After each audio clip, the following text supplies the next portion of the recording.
Alléluia tout le monde, bienvenue sur ma chaîne, j'espère que vous allez toutes et tous bien. Aujourd'hui on se retrouve, comme vous avez vu dans le titre, pour parler de relations amoureuses, pour parler de la vie sentimentale des chrétiens célestes. On va parler d'abstinence, on va parler de préservation, on va parler de fréquentation, on va parler de mariage et on va parler de fiançailles. Je fais cette vidéo parce que je me suis rendu compte que les relations dans le mariage, les fréquentations, les couples, les relations amoureuses, etc.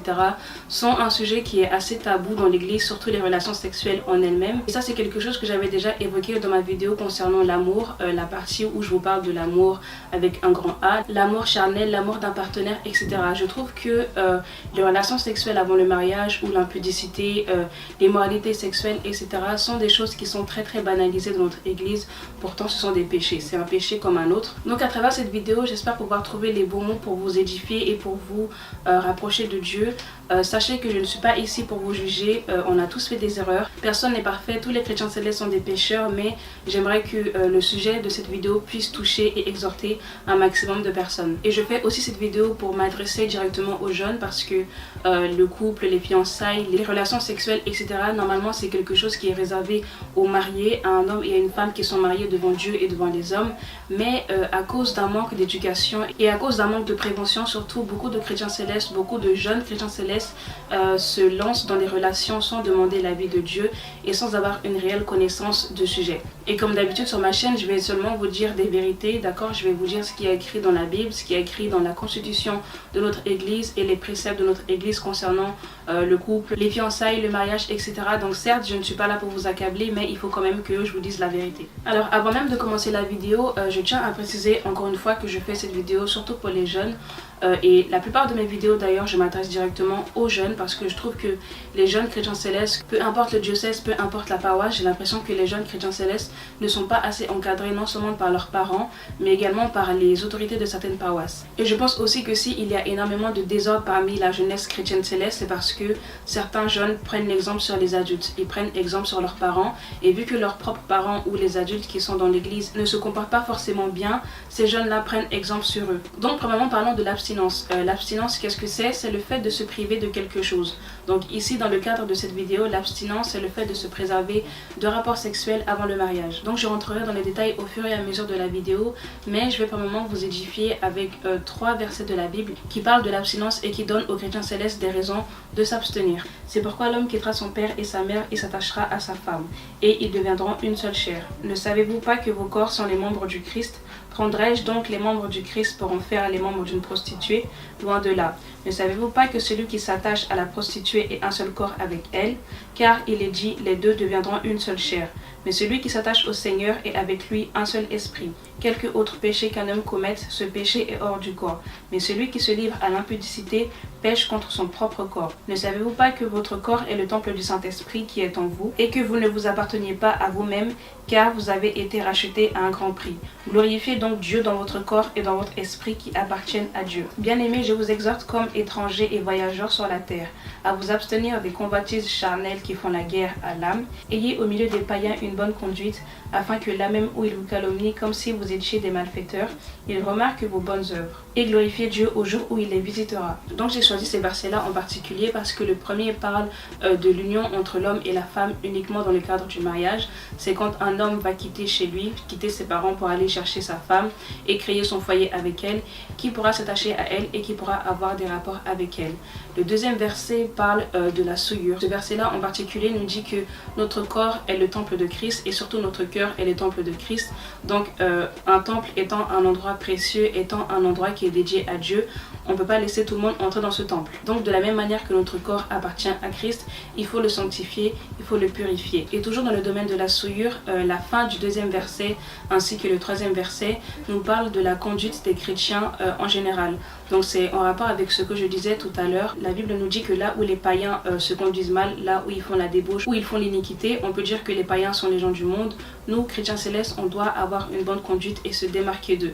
Donc mon frère, ma soeur, que tu sois jeune ou pas, si tes copines, si tes copains ou même tes frères et sœurs de l'église ont l'habitude d'aller en boîte de nuit, ont l'habitude de se livrer vraiment aux passions charnelles, dis-toi que Christ te demande de te préserver. Christ nous demande de nous sanctifier et Christ nous demande de nous mettre à part. Donc comme la Bible nous dit, c'est pas parce que nos frères, nos sœurs vont avoir une mauvaise conduite que nous on doit faire pareil. Donc si je peux faire un petit bilan de ces 3 extraits là, je dirais que l'acte sexuel, le fait d'avoir des rapports avec quelqu'un, c'est exclusivement dans le cadre du mariage. C'est lorsque toi ma soeur tu auras quitté ta famille et que toi mon frère tu auras quitté ta famille que tu pourras former une seule chair avec un homme et avec une femme. Vous le verrez vous-même si vous lisez ces versets là ou si vous lisez d'autres passages de la Bible.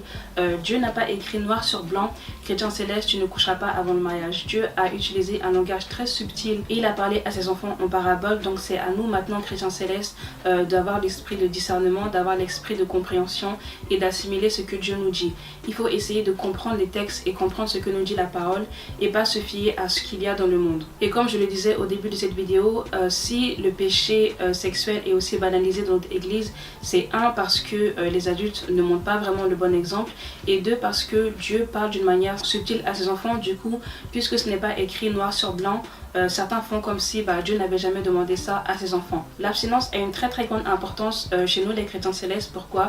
Parce que c'est un moyen de se préserver, c'est un moyen de se sanctifier et c'est un moyen de se ressourcer. Le fait de s'abstenir, déjà ça nous éloigne de toutes les souillures que les hommes et que les femmes ont en eux. Comme je l'ai dit dans ma vidéo sur souillure et sanctification, on n'a pas forcément besoin d'être souillé physiquement pour souiller une autre personne. L'acte sexuel en lui-même, c'est un moyen de transmission. Si quelqu'un a des problèmes de mari de nuit ou de femme de nuit, si quelqu'un a des malédictions ancestrales, c'est à travers l'acte sexuel et c'est en couchant avec quelqu'un qu'on peut transmettre toutes ces maladies-là. Donc pour vous éviter d'avoir des problèmes en plus, pour vous éviter d'être souillé davantage, préservez-vous et basez une partie de votre chrétienté sur l'abstinence. Et la deuxième grande importance de l'abstinence dont j'aimerais parler dans cette vidéo, c'est le fait que c'est un moyen de se préserver pour une seule et unique personne.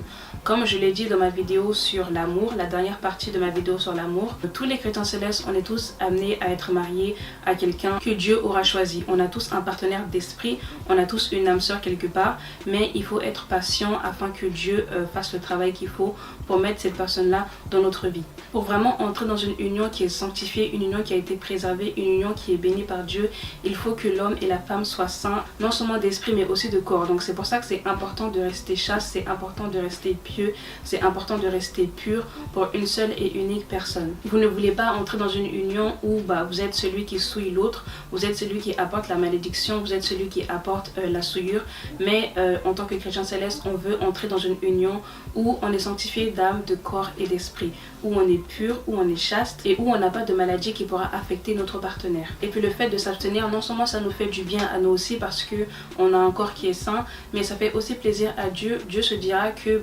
dans le monde où nous vivons, où il y a la perversion, où il y a la débauche, où il y a l'iniquité, où il suffit juste qu'on allume la télé pour voir certaines images, il suffit juste qu'on écoute certaines musiques pour entendre certaines choses, Dieu se dira que vous, au contraire, en tant que chrétien céleste qui respecte ses lois, qui respecte ses commandements, vous avez fait l'effort de vous préserver, vous avez fait l'effort d'obéir à ses commandements et à ses voies, et Dieu sera fier de vous tout simplement. Et le troisième point que j'aimerais évoquer concernant l'abstinence, c'est un point négatif.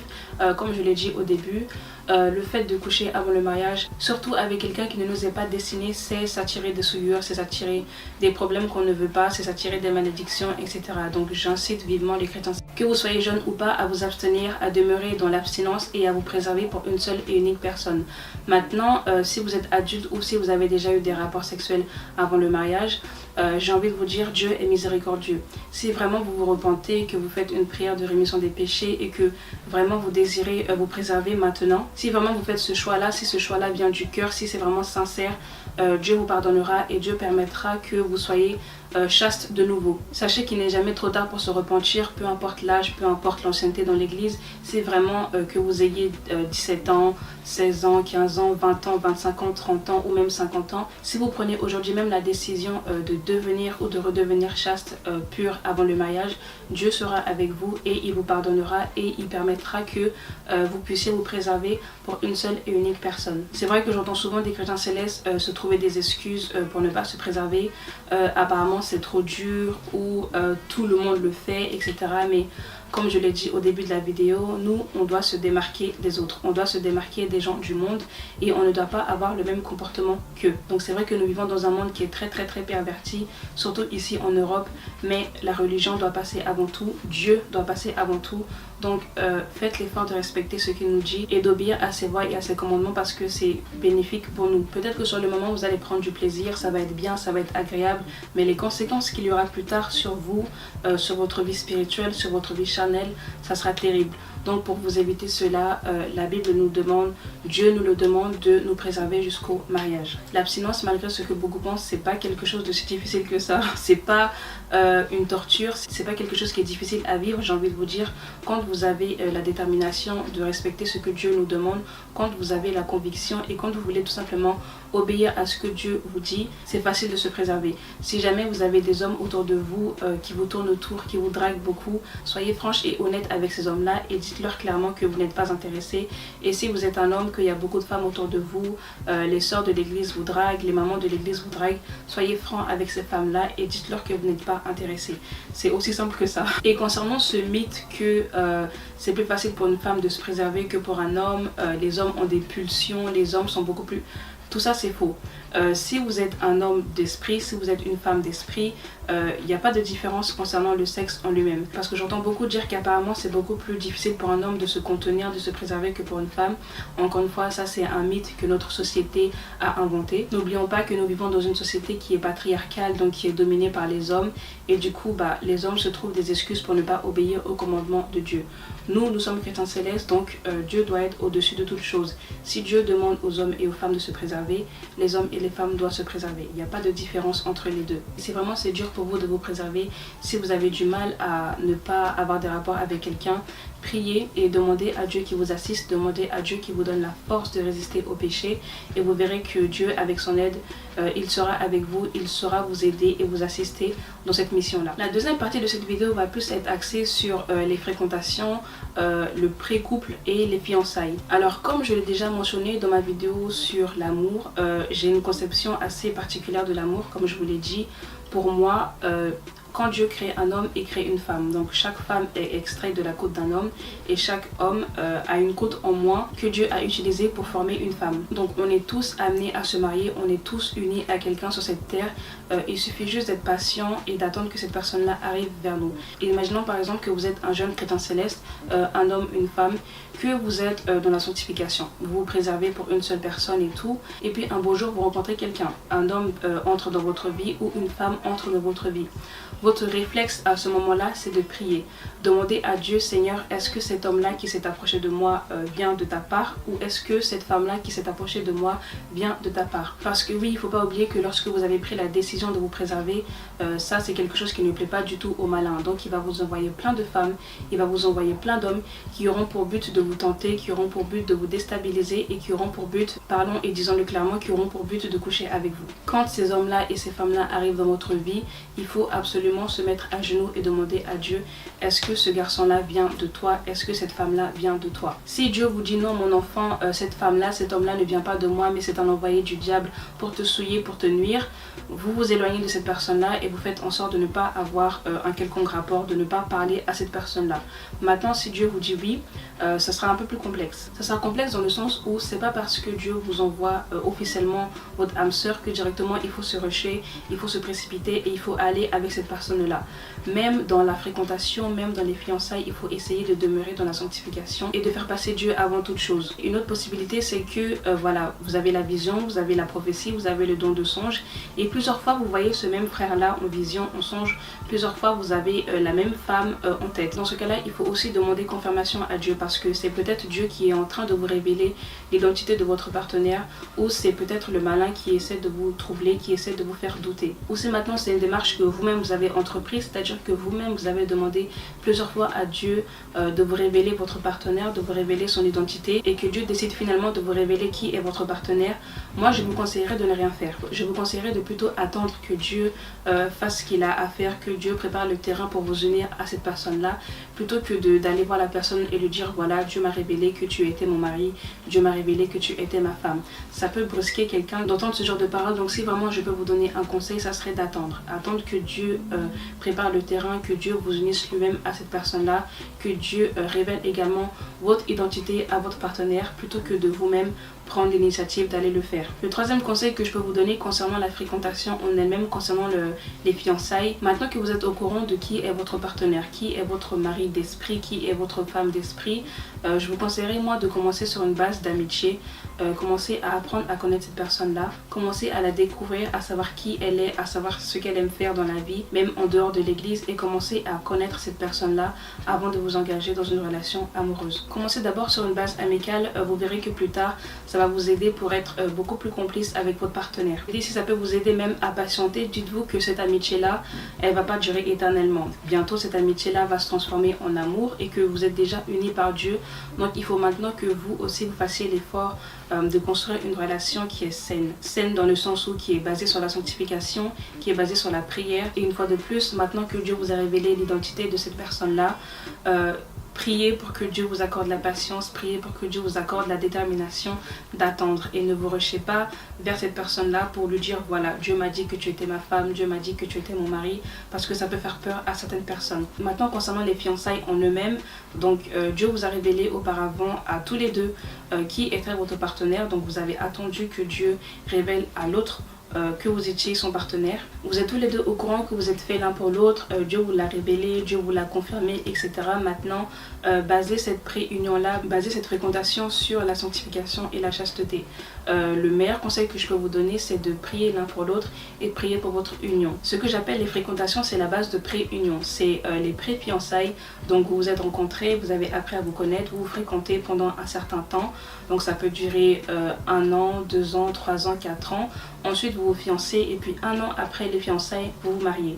Cette période de fréquentation-là va être décisive parce que c'est ce qui va vous aider à apprendre un maximum de choses sur votre partenaire. Un autre conseil aussi que je peux vous donner, c'est de rester discret. Si Dieu vous révèle l'identité de cette personne-là, ne le dites à personne. À la limite, vous pouvez en parler à vos frères et vos sœurs charnels qui sont de la même famille que vous, mais n'allez pas le dire à votre chargé, à votre pasteur, à vos chefs divisionnaires ou quoi que ce soit, mais gardez-le pour vous. Dites-vous que c'est une prophétie que Dieu vous a donnée et que si vous êtes patient, cette prophétie-là s'accomplira. Mais ne le répétez pas à tout le monde. Il faut que ça soit entre vous et entre Dieu. C'est Dieu qui vous l'a révélé, donc attendez patiemment que cette prophétie-là s'accomplisse. Et donc après avoir obtenu confirmation, après que Dieu aussi ait révélé votre identité à vous, à votre partenaire, et que vous commencez à vous fréquenter, là encore restez discret. Il y a beaucoup de jaloux dans l'église, il y a beaucoup de convoitise même au niveau des cœurs, la convoitise sentimentale, la convoitise par rapport au couple. Donc restez discret, ne le dites à personne, ça sera entre vous, votre famille et Dieu. Je suis sûre que dans votre paroisse, vous connaissez cette maman qui a des vues sur ce devancier-là qui est pourtant marié.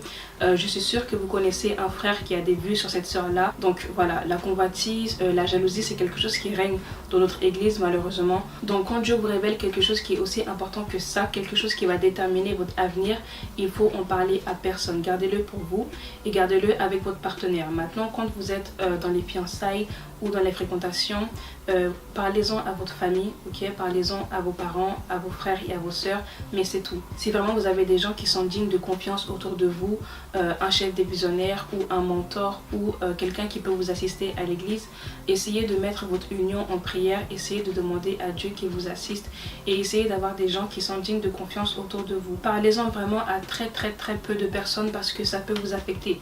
Si vous le dites par exemple à une sœur de l'église, qui sait, peut-être que cette sœur-là, elle avait des vues sur votre futur fiancé. Peut-être que ce frère-là, il avait des vues sur vous, mais vous n'étiez pas au courant. Donc c'est très important de le garder pour vous. Vraiment, si j'ai un conseil à vous donner, n'en parlez à personne. Et puis vraiment pour rentrer en détail avec ce que nous dit la Bible, à l'époque, quand un homme demandait la main d'une femme, il construisait une annexe, c'est-à-dire une maison qui n'est pas très loin de la maison familiale. Et puis à partir de là, il allait prendre sa fiancée et puis ils vivaient ensemble. Il y avait une période d'à peu près 1 an, 1 an et demi, 2 ans pour que les deux familles s'assurent que la femme n'est pas enceinte. Parce que oui, à l'époque, les gens couchaient avant le mariage et puisque c'était interdit par la religion, ils se fiançaient, ils se mariaient par la suite. Donc je vous donne ce détail-là pour vous dire que normalement, bien normalement, avec ce qui est écrit dans la Bible, il y a une période d'1 an entre les fiançailles et le mariage. Une fois que vous avez vraiment appris à connaître cette personne, une fois que vous êtes vraiment sûr de vous, que c'est votre partenaire, fiancez-vous à l'église et puis ensuite 1 an après, vous pouvez vous marier. Donc les fiançailles à l'église, qu'est-ce que c'est? En général, c'est la prière d'union. Donc vous êtes en train de vous fréquenter avec votre partenaire et vous mettez ça en prière et en même temps vous demandez la prière d'union. Donc 1 an après la prière d'union, normalement vous allez vous marier, mariage religieux, mariage civil, etc. Petite précision aussi, vous êtes fiancés certes mais vous n'êtes pas encore mariés. Donc les relations sexuelles pendant les fiançailles ou avant les fiançailles sont strictement interdits. C'est quand vous allez être marié officiellement devant Dieu et devant les hommes à l'église que là vous pouvez avoir des relations sexuelles avec vos partenaires. Mais avant ça, c'est strictement interdit. Donc c'est vrai qu'en général, les gens se permettent de faire certaines choses pendant la période des fiançailles, mais on observe réellement ce que Dieu dit dans la Bible. Avant le mariage, il n'y a rien du tout. Il y a des bisous, il y a des câlins, mais sans plus. Donc maintenant, concernant le mariage en lui-même. Donc pour ceux qui ne savent pas, il y a un culte, il y a une cérémonie spéciale de mariage qui est instaurée dans notre église. Donc c'est comme un culte, mais il y a différents rites pour unir deux familles, pour unir deux partenaires. Donc pendant la période de fiançailles, pendant que vous êtes en train de fréquenter votre partenaire, essayez de vous renseigner par rapport à cette cérémonie-là. Essayez de demander quelques détails à vos chargés, comment ça se passe, qui doit être là, en gros comment la cérémonie se déroule. Sachez que le mariage dans l'église du christianisme céleste n'est pas un mariage simple, c'est un mariage qui est devant Dieu et devant les hommes, donc c'est un mariage qui est irrévocable. Une fois que vous vous mariez, c'est fini, vous êtes marié à vie à une seule et unique personne. D'où l'importance de vraiment attendre et de se préserver pour que Dieu lui-même choisisse notre partenaire. Il n'y a pas de divorce dans l'église, sauf en cas d'adultère. Après, bien sûr, si vous entrez dans le mariage et que votre partenaire change de comportement, qu'il se met à vous battre, qu'il se met à vous frapper, à mal vous parler, oui, je vous encourage à divorcer, mais sauf en cas d'adultère. Les préceptes de notre église nous disent qu'il n'y a pas de divorce dans l'église. Et je tiens aussi à préciser que tout au long de la période de fréquentation, la période de fiançailles, la période du mariage, c'est important que les deux mariés, les deux fiancés restent en contact et prient énormément l'un pour l'autre. Si ça vous arrange, vous pouvez faire des programmes de prière pendant une semaine, pendant un an, pendant plusieurs années, où vous allez vraiment prier pour votre partenaire et lui ou elle priera pour vous. Priez pour votre union, priez pour que vous demeurez dans la chasteté et dans la sanctification, priez pour que Dieu soit au milieu de votre union, priez pour que Dieu même soit au milieu de vous et que Dieu vous assiste durant cette période de fiançailles, de mariage, etc. Et priez pour ne pas être tenté par le diable. Donc si vous suivez toutes ces conditions-là, normalement vous pouvez rentrer dans un mariage qui est sain, dans un mariage où vous connaissez parfaitement votre partenaire, vous savez qui il est, vous savez comment elle est, et entre-temps vous avez eu un maximum d'informations sur il ou elle. Donc normalement tout ça, ça évite de divorcer par la suite. Et c'est pour ça que la période des fréquentations est aussi importante, parce que ça évite d'avoir des surprises une fois qu'on est rentré dans le mariage. Maintenant, concernant le choix du partenaire, parce que j'en ai pas énormément parlé dans cette vidéo, Deutéronome 7 verset 3 incitait les Israélites, incitait les Juifs à rester entre eux. Donc je me dis que c'est un verset qui est aussi valable de notre jour. Mon point de vue à moi, ce serait que les chrétiens célestes restent entre chrétiens célestes. Ne vous mélangez pas trop avec les gens du monde, parce qu'ils n'ont pas les mêmes mœurs que nous, ils n'ont pas les mêmes modes de vie que nous, et parfois ils n'ont même pas les mêmes valeurs que nous. Donc moi personnellement, je préfère qu'un chrétien céleste épouse une chrétienne céleste et vice versa. Notre église est immense, notre église est grande et nous avons une mission qui est immense.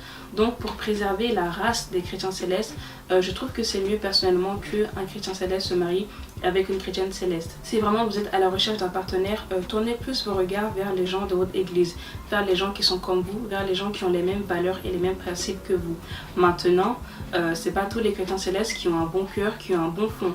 Il faut faire attention aussi à ne pas se donner ou à ne pas fréquenter un chrétien parce qu'il est céleste. Selon moi, ce n'est pas la religion ou ce n'est pas la foi ou ce n'est pas la conviction religieuse qui détermine la bonté d'une personne. Je connais des musulmans qui sont très bien, je connais des juifs qui sont très bien, ou même parfois des athées qui sont très bien. Le seul bémol, j'ai envie de dire, c'est qu'ils ne partagent pas la même foi et qu'ils n'ont pas le même Dieu que moi. Et ça arrive aussi parfois que Dieu demande aux chrétiens célestes d'épouser des gens du monde pour que ces personnes-là puissent rentrer dans l'église. Donc encore une fois, c'est pas parce que on est chrétien céleste qu'on a un bon cœur, qu'on a un bon fond. Maintenant, c'est vrai que quand on regarde l'histoire de l'église, Dieu unit souvent, la plupart du temps, la majorité du temps même, les chrétiens célestes entre eux. Si vous patientez, si vous vous abstenez et si vous demeurez dans la chasteté, vous verrez que Dieu vous révélera l'identité de quelqu'un qui est comme vous, qui est céleste. Après, je comprends que plusieurs personnes aiment dissocier leur vie spirituelle et leur vie charnelle. C'est beaucoup plus simple pour eux d'avoir une vie à l'église, d'avoir une vie épanouie à l'église et d'avoir leur partenaire, leur famille en dehors de l'église. Ça, en général, c'est pour les gens qui sont très discrets, qui n'ont pas envie qu'on parle de leur vie de couple, qui n'ont pas envie de s'exposer. Maintenant, je trouve ça mieux personnellement d'épouser quelqu'un qui est comme vous, qui est céleste. Personnellement, je ne dirais pas que c'est un rêve, mais c'est une réelle volonté plus tard de finir avec un homme dans l'église. Ça serait vraiment bien que le dimanche, voilà, tout le monde se lève, on déjeune ensemble, on prie ensemble et puis on va louer notre Dieu ensemble à l'église dans la même paroisse. Tandis que quand on est avec quelqu'un du monde, ça peut parfois déranger votre partenaire que vous soyez tout le temps à l'église.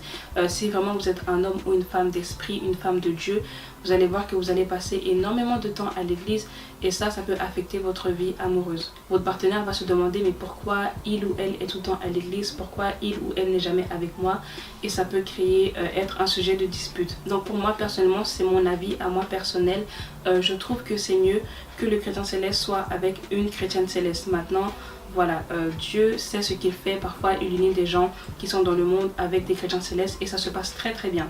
Mais dans tous les cas, que cette personne-là soit céleste ou pas, choisissez quelqu'un qui a un bon cœur, quelqu'un qui est vraiment, qui a des principes, qui a des valeurs, qui a reçu une bonne éducation et quelqu'un qui croit en Dieu, ça sera toujours un bonus. Moi, en tant que chrétien céleste, je veux que mes enfants soient chrétiens célestes, qui connaissent Jéhovah, qui connaissent la prière, qui connaissent l'église du christianisme céleste. Donc je ne me verrai pas être avec quelqu'un du dehors.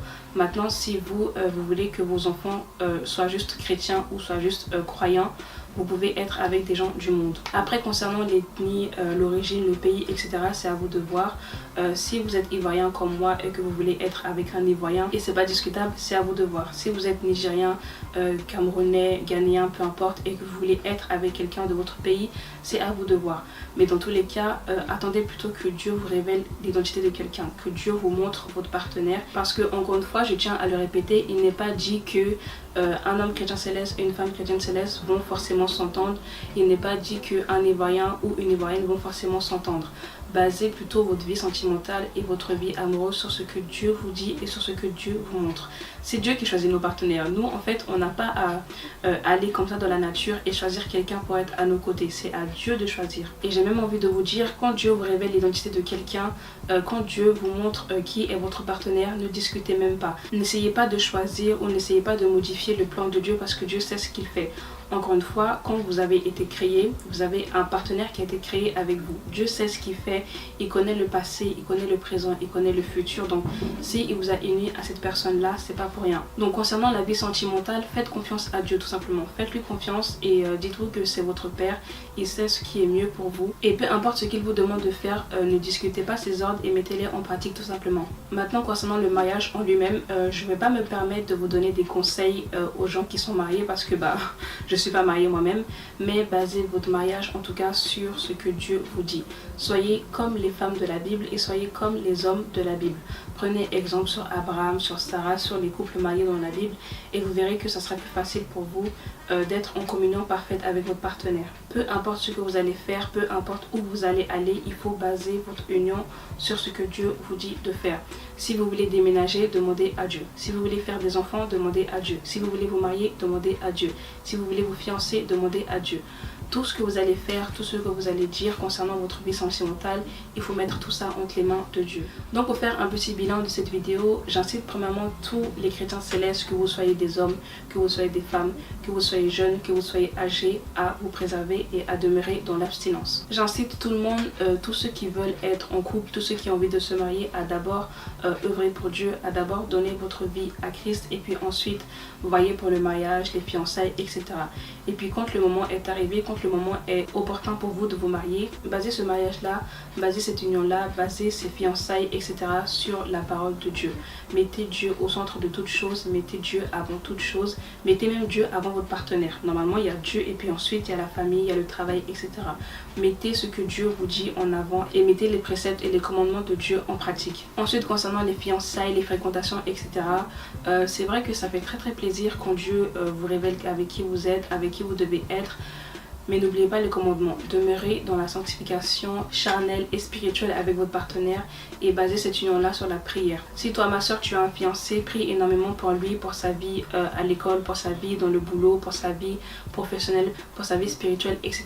Et si toi, mon frère, tu as une fiancée, prie pour sa vie à l'église, prie pour sa vie en dehors de l'église, prie régulièrement pour elle et priez tous les deux ensemble pour votre union. Encore une fois, si ça peut vous aider, installez des programmes de prière sur 7 jours, sur 14 jours, sur 21 jours et jeûner et prier pour tous les deux. Même si vous rencontrez votre partenaire d'esprit en étant jeune, par exemple si vous êtes jeune comme moi, si vous avez 20 ans, 21 ans, 22 ans, 19 ans, peu importe, priez pour l'avenir. Priez pour que tout se passe bien dans le futur et vous allez voir que vous allez tellement être occupé avec l'église, avec vos cours, avec le travail et avec le fait de prier pour votre partenaire que vous n'allez même pas voir le temps passer. Vous allez voir que vous allez passer plusieurs mois, plusieurs années en étant en prière et puis le jour viendra où vous allez vous marier devant Dieu et devant les hommes et ce jour-là, ça sera magnifique. Le mariage, c'est quelque chose qui est magnifique. C'est vraiment une bénédiction de la part de Dieu. C'est vraiment une grâce d'être marié à quelqu'un, une grâce de se marier, mais il faut respecter certaines règles avant de se lancer là-dedans. Ne soyez pas pressés, hein, honnêtement, comme je vous l'ai dit, on est tous amenés à avoir un partenaire d'esprit. Il faut juste être patient. Vraiment prier pour que Dieu vous accorde l'esprit de patience, l'esprit d'obéissance pour que vous puissiez entrer dans un mariage qui a été scellé, qui a été béni et qui a été sanctifié par Dieu lui-même. Comme on dit à l'église, quand Dieu unit, qui peut désunir? Personne. Donc si vous aussi vous voulez avoir un bon mariage, un mariage qui dure longtemps, qui dure éternellement, si vous voulez avoir beaucoup d'enfants, si vous voulez vraiment avoir une descendance qui est bénie par Dieu, respectez toutes les règles que je vous ai données et faites passer les commandements et les préceptes de Dieu avant toute chose.